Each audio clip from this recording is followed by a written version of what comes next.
स्वागत है दोस्तों। आज की इस नई वीडियो में हम बात करेंगे क्लास 9th की हिंदी का जो क्षितिज की किताब है उसका चैप्टर 8 है और ये आपका जो गद्य खंड होता है उसका आखिरी चैप्टर है। फिर हम काव्य खंड के इंपॉर्टेंट क्वेश्चन करेंगे। तो चैप्टर 8 है एक कुत्ता और एक मैना, जिसके लेखक हैं हजारी प्रसाद द्विवेदी। तो हर चैप्टर की तरह हम इस चैप्टर से भी मोस्ट इम्पॉर्टेंट 5 प्रश्न और उत्तर करने वाले हैं, जो कि आपके एग्ज़ाम के लिए बहुत ज़रूरी हैं, जिनके आपको पता होना ही चाहिए। तो चलिए वीडियो को स्टार्ट करते हैं बिना टाइम वेस्ट करते हुए। तो इस चैप्टर का आपका सबसे पहला प्रश्न है, जो कि एक माइंड आधारित प्रश्न है, यानी कि आपके दिमाग से संबंधित प्रश्न है। वो देखिए क्या है कि एक मूक प्राणी से कम संवेदनशील नहीं होते, पाठ के आधार पर स्पष्ट कीजिए। यानी कि जो मूक प्राणी है वो मनुष्य से कम संवेदनशील नहीं होते हैं। मूक मतलब कि जो बोल नहीं सकते, मनुष्य की तरह, वो मनुष्य की तरह संवेदनशील नहीं होते हैं, यानी मनुष्य जैसे नहीं होते हैं। कैसे? देखिए आंसर। एक कुत्ता और एक मैना निबंध में कुत्ते का संस्मरण पढ़ने से ज्ञात होता है कि मूक प्राणी भी बहुत संवेदनशील होते हैं, यानी कि जो बोल नहीं सकते हैं मनुष्यों की तरह, वो भी संवेदनशील होते हैं, उनमें भी भावनाएं होती हैं। वह स्वामी भक्त कुत्ता गुरुदेव का सानिध्य पाने के लिए 2 मील का अनजाना रास्ता तय करके गुरुदेव के पास श्री निकेतन आ गया और गुरुदेव का प्यार भरा स्पर्श पाकर आनंदित हो गया। यानी कि जब इस निबंध में कुत्ते और मैना, ये जो निबंध है, चैप्टर है, इस चैप्टर में जब एक घटना आती है कि जो गुरुदेव होते हैं वो श्री निकेतन को छोड़ के शांति निकेतन को छोड़ के श्री निकेतन चले जाते, तो कुत्ता भी उनके पीछे पीछे दौड़ता हुआ 2 मील तक उनके पास चला जाता है और उनके एक आनंदित स्पर्श को पाकर वो बहुत ही प्रसन्न हो जाता है। इसी तरह गुरुदेव की मृत्यु पर वह चिंता भस्म लाने वाले के साथ साथ चलता हुआ उत्तरायण तक आया और चिंता भस्म के पास बड़ी देर तक शांत भाव से बैठा रहा। यानी कि जहाँ पे चिता जलाई जाती है वहाँ पर आया और बड़ी देर तक, जैसे हम लोग शोक मनाते हैं वैसे बहुत देर तक उनकी राख के पास बैठा रहा।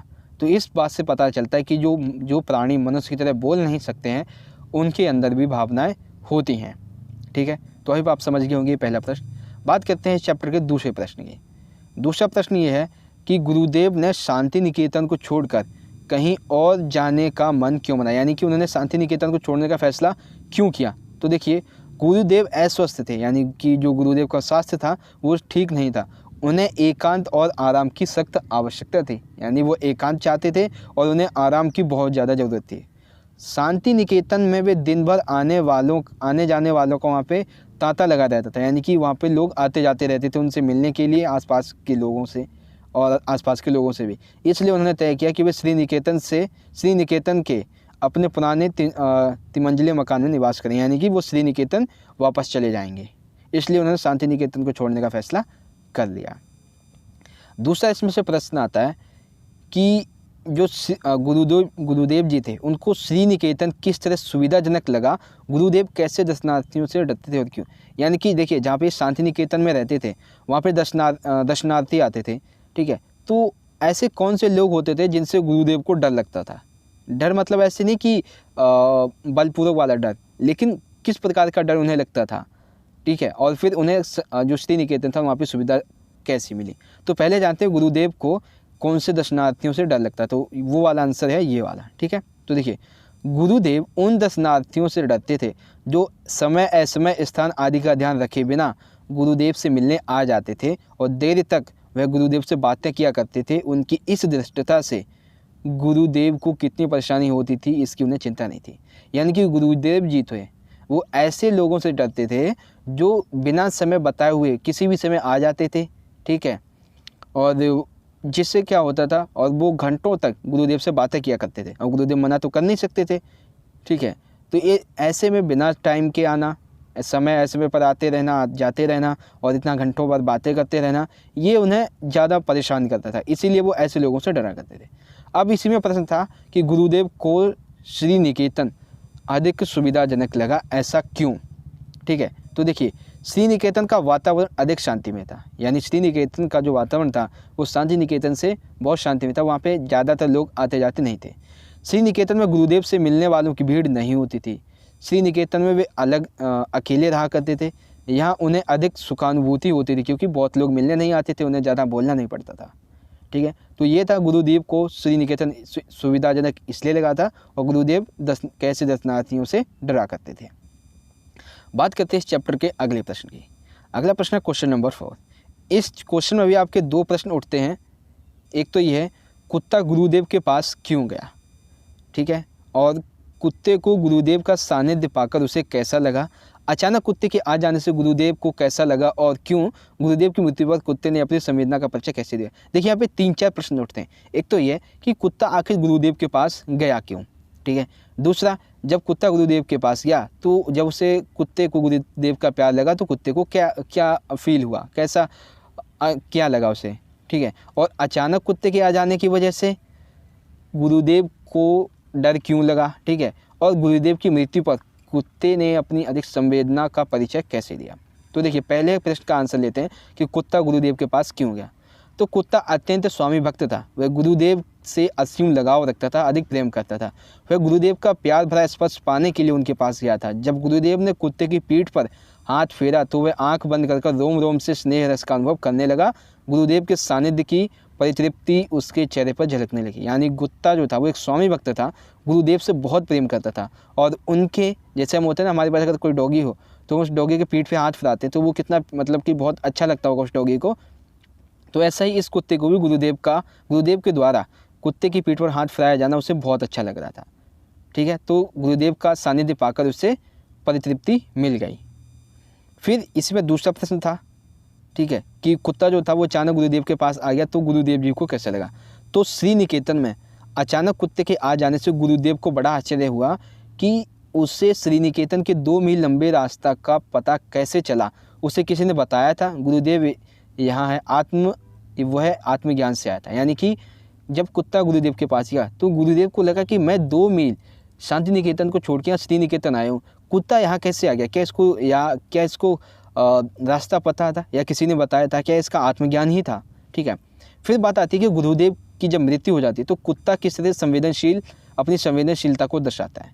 तो देखिए कुत्ता जो होता है गुरुदेव की मृत्यु के बाद उनकी चिता भस्म कोलकाता से आश्रम लाया गया। यानी कि उनकी जो चिता भस्म थी वो कोलकाता से आश्रम लाई गई।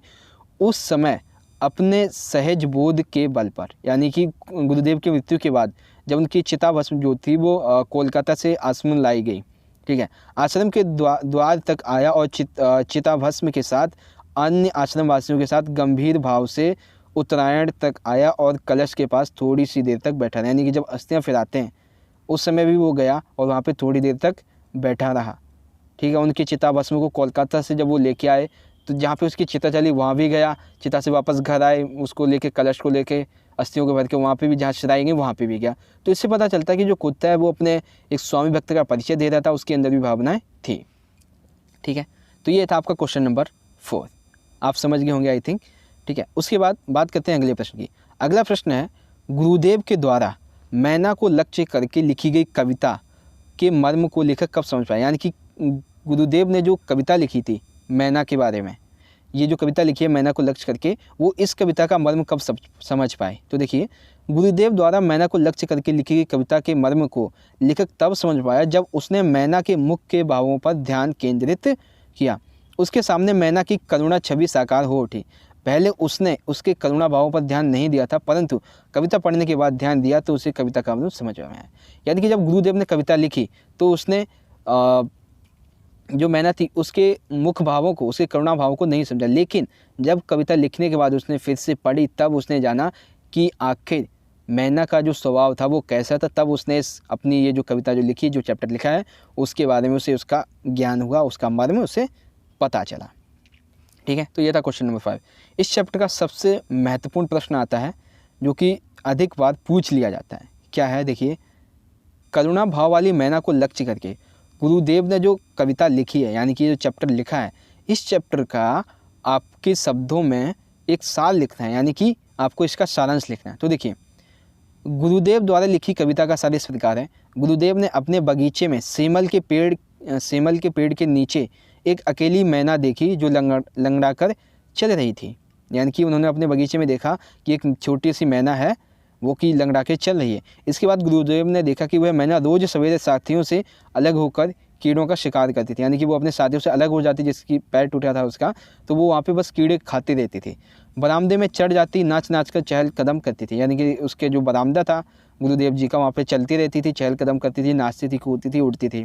गुरुदेव सोचते थे कि समाज के किस दंड पर उससे निर्वासन मिला, यानी कि आखिर वो उसके जो साथी हैं वो जाते हैं दाना चुगने के लिए, अच्छा अच्छा खाते हैं, वापस आ जाते हैं, वो उड़ लेते हैं, ये उड़ नहीं पाती है, कम उड़ पाती है। तो ऐसा क्या हुआ इसके साथ जिससे इसका पैर टूट गया? कुछ ही दूर पर बाकी मैनाएं बकझक कर रही थी, घास पर उछल कूद रही थी, पर इसके जीवन में ना जाने कहाँ गांठ पड़ गई, इसकी चाल में वैराग्य का गर्व भी नहीं रहा। यानी कि एक तरफ तो बहुत सारी मैनाएं ऐसी थी जो उछल कूद रही थी, उड़ रही थी, अच्छा दाने चुग कर खा रही थी, लेकिन वहीं ये मैना जो थी इसके जीवन में गांठ पड़ गई, क्योंकि इसकी पैर जो था वो लंगड़ा लंगड़ा की चलती थी। ठीक है, तो ये था करुणा भाव वाली मैना को लक्ष्य करके गुरुदेव ने जो कविता लिखी उसका सार। तो आशा करता हूँ दोस्तों आपको प्रश्न जो है वो समझ में आ गया होगा। तो यहाँ पे आज का हमारा ये वीडियो इस चैप्टर के इंपॉर्टेंट प्रश्न खत्म होते हैं। तो आशा करता हूँ दोस्तों आपका ये जो क्षितिज की किताब है चैप्टर 8वां समझ में आ गया होगा। और ये गद्य खंड का लास्ट चैप्टर था, अब हम करेंगे काव्य खंड के बारे में। ठीक है, तो चलिए वीडियो को यहीं पे ख़त्म करते हैं। आई होप वीडियो अच्छी लगी तो लाइक करना, शेयर करना अपने दोस्तों के साथ अधिक से अधिक। अगर आप हमारे चैनल पर नए आ गए हैं तो वीडियो को लाइक तो करना ही, कमेंट करके भी जाना, और चैनल को बस सब्सक्राइब कर लीजिएगा। तो चलिए दोस्तों मिलेंगे अगली वीडियो में आपके काव्यखंड के आप कविताओं के साथ। तब तक के लिए आप पढ़ते रहिए, अपना ख्याल रखिए, धन्यवाद, जय हिंद, वंदे मातरम।